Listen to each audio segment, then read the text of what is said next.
Hello friends, आज पढ़ा आम क्लास 6 रो साइंस बहिर द्वितीय अध्याय खाद्यर श्रेणी विभाग। आम दैनिक विभिन्न प्रकार खाद्य खाई आम खाद्य खाई कहीं खाद्य आमको काम करने शक्ति जोगाई थे।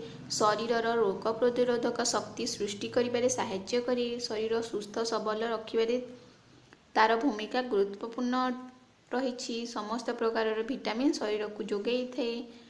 एइथिपाई आमे खाद्य खाई खाद्य आम शरीर पर आवश्यक अछि। प्रत्येक खाद्य पदार्थ रे केतेक रासायनिक पदार्थ थाए ताहाकू पोषक कुहाजे।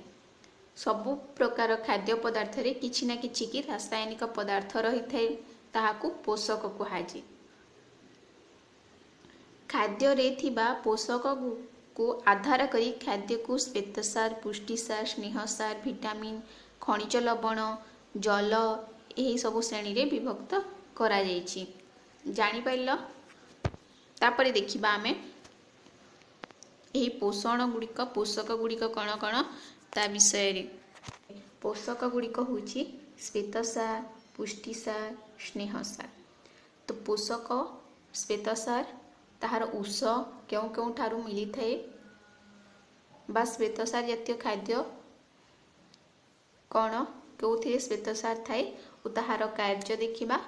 एहार अभाव होतिबा रोग देखिबा। अभाव जनित रोगर लक्षण सब देखिबा। उस चाउल, चीनी, गुड़, आलू, मांडिया, मका, सारू, बाजरा, अटा, कंदमूल, चूड़ा, मुढ़ी यही सबुरु मिली थे श्वेतसार। यही सब खाद्य रे अधिक परिमाण रे श्वेतसार थिबारु एहाकु श्वेतसार जातीय खाद्य कुहाजे। तापरे देख श्वेतसार युक्त खाद्यर कार्य कण। शरीर को से कार्य करिवा पई शक्ति जोगाई थे। बलका श्वेतसार जो रही जाइथे ताहा चर्बी आकार जमा होई रहे जोंथिरे आवश्यक समय रे शक्ति जोगाई थे। परवर्ती समय से शक्ति जोगाई थे। एहार अभाव रे हेउथिबा रोग होछि माराक्समस। एही रोग मन रखिबा माराक्समस रोग होइथे। एहार अभाव जनित रोगर लक्षण पतला झाड़ा हब, वृद्धि रे बाधा सृष्टि हब, शरीर क्षीण होई जिवो, बाल कहरा पड़ी जिवो। एहा मुख्यतः शिशु मानक ठारे देखा जाइथे।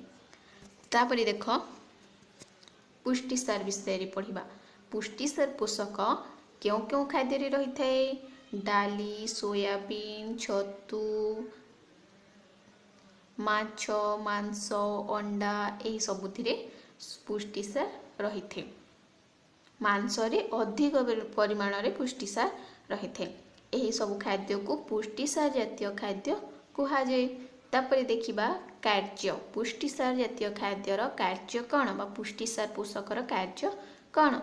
पिला मानकर शरीर वृद्धि रे सहाय्य करिथाए।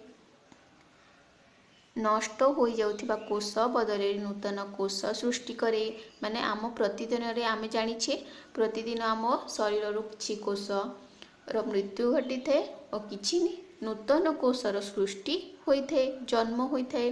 तो सेही नूतन कोष सृष्टि करिबा पई पुष्टिसार जातीय पोषक रो आवश्यकता पड़िथे। जे एहा सृष्टि करिया पई सहाय्य करिथे। तापरे देखिबा अभाव जनित रोग। एही अभाव जनित रोग होछि पुष्टिसार अभाव रे होइथे क्वासियरकर रोग। एहा मने रखिबो क्वासियरकर रोग होइथे। ताहार लक्षण गुड़िक होछि